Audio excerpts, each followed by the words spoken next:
akar masalahnya kita belum pernah melihat secara publik. Publik ini kita sebagai rakyat, Pak Jokowi menunjukkan ijazah aslinya. Makanya Joko Widodo itu dikatakan menghabiskan triliunan untuk membayar pengacara-pengacara, untuk membayar ternak-ternaknya, ya kan? Dia tidak perhatian tentang kesehatannya sendiri. Diketahui publik adalah kejujuran Jokowi, bukan ijazahnya tuh. Jadi kalau Jokowi berulang kali tidak jujur, maka orang menganggap bahwa bahkan terhadap ijazahnya dia tidak jujur. Kita mesti baca itu, ada preteks, sebetulnya preteks psikologi pada publik. Preteks artinya pandangan awal bahwa Jokowi tukang bohong. Karena itu orang nggak percaya, maka minta dibuktikan. Kan itu dasar. Ini kan bukan soal pidana di mana saya atau publik mendalilkan maka dia mesti membuktikan. Yaitu dalam urusan hukum antar individu. Ini bukan antar individu. Jokowi itu tidak dituntut untuk memperlihatkan ijazahnya sebagai individu yang bernama Joko Widodo, bukan. Tetapi sebagai kepala negara yang harus mengikuti prosedur administrasi negara. Jadi sekali lagi, filosofi ini nggak dipahami oleh lawyer-lawyer Jokowi. Warga negara bertanya, Anda punya ijazah apa tidak tuh? Itu dasarnya. Kenapa mesti bertanya begitu? Kan nggak sopan bertanya begitu. Percaya aja lah bahwa Jokowi punya ijazah. Oh iya, percaya, tetapi reputasi Jokowi adalah pembohong. Kan itu dasarnya kan.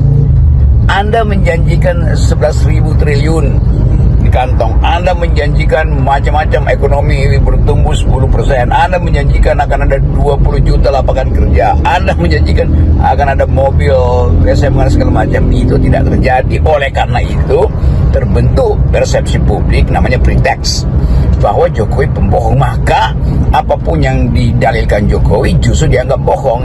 Jadi jangan dibalik bahwa yang didalilkan oleh warga negara itu harus dibuktikan oleh warga negara. Justru sebaliknya yang terjadi sekarang, bahwa Jokowi mendalilkan berbagai hal dan ternyata tidak bisa dia buktikan, termasuk dalil dia terhadap keaslian ijazahnya. Alangkah lamanya untuk seorang Pak Jokowi yang pada saat menjabat ingin membongkar birokrasi dari kalau bisa cepat kenapa harus diperlambat. Untuk soal ijazah beliau sendiri itu kita sampai sebagai anak bangsa bersitegang bertahun-tahun, berbelas tahun dan tidak pernah kunjung tuntas. Argumentasinya apa bahwa ini data pribadi yang harus disembunyikan? Tidak ada. Argumentasi terbaru Prof ini dari Rektor UGM 28 November kemarin. Rektor UGM Profesor Ova Emilia mengatakan Presiden Joko Widodo merupakan lulusan program sarjana UGM pada 23 Oktober 1985. IPK, Indeks Prestasi Kumulatif Jokowi di atas 2,5. Begini loh ya. Kalimatnya seperti itu. Ya Prof, kira-kira Prof ya. Logika-logika hukumnya itu tidak bisa selesai dengan penjelasan rektor yang demikian karena kita belum pernah melihat ijazah aslinya.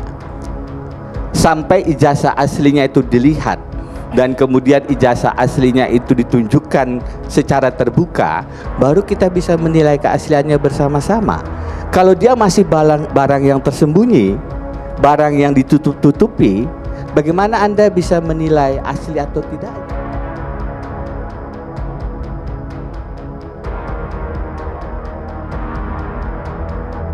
Tak cukup dilihat. Sinyal bahaya datang dari mantan Wakil Kepala Polisi RI, Wakapolri, Komjen Pol, Purnawirawan, Oegroseno terkait polemik ijazah Presiden Joko Widodo, Jokowi, yang kini menyeret pakar telematika Roy Suryo dan kawan-kawan sebagai tersangka. Oegroseno mencium adanya potensi kriminalisasi yang lebih kuat ketimbang proses penyidikan yang adil dalam kasus ini. Kritik ini dilontarkan Oegroseno menyusul digelarnya perkara khusus oleh penyidik Polda Metro Jaya pada Senin, 15 Desember 2025. Dalam gelar perkara itu, ijazah S1 Fakultas Kehutanan Universitas Gadjah Mada, UGM, milik Jokowi yang telah disita sejak 23 Juli 2025, hanya diperlihatkan sekilas kepada para tersangka.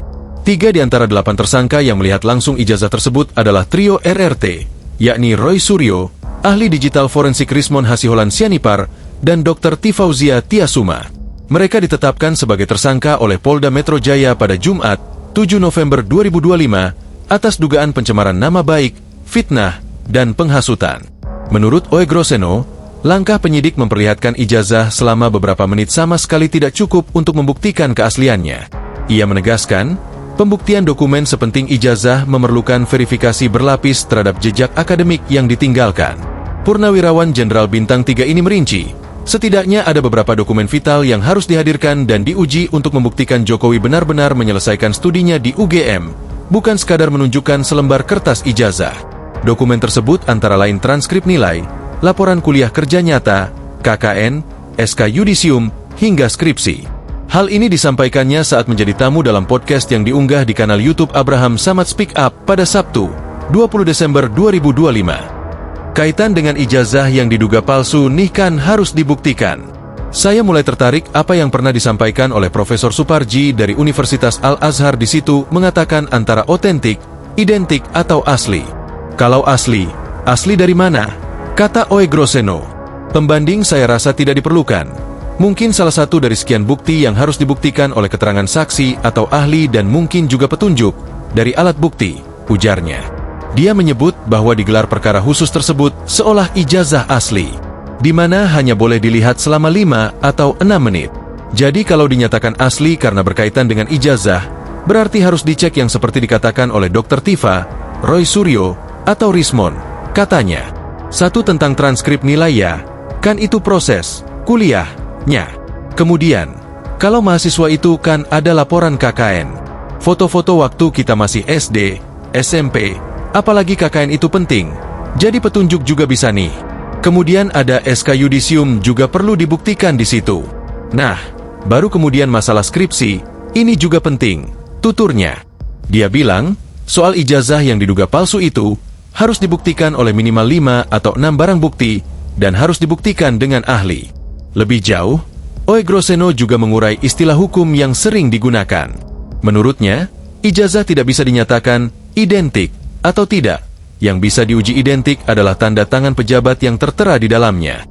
Sementara untuk keaslian, harus dibuktikan melalui proses autentikasi. Contoh ijazah ini bisa dilihat identik atau tidak identik dengan tanda tangan. Jadi, bagi saya, ijazah itu tidak bisa dikatakan identik, kata Oegro. Yang bisa dicek identik adalah tanda tangan. Itu kan ada tanda tangan dekan atau rektor di situ, harus dibuktikan.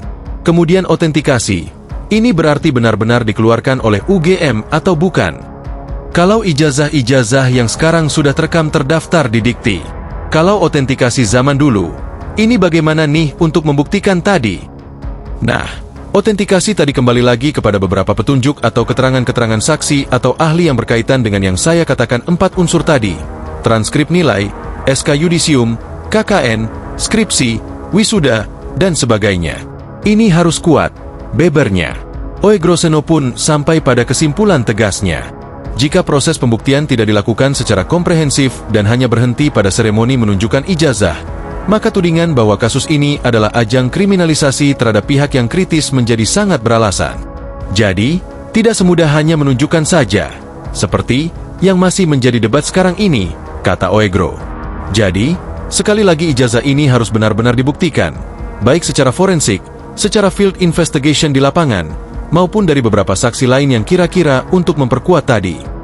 Tanpa itu, ya saya bisa mengatakan ini potensi kriminalisasi lebih kuat daripada potensi untuk penyidikannya, tambah dia.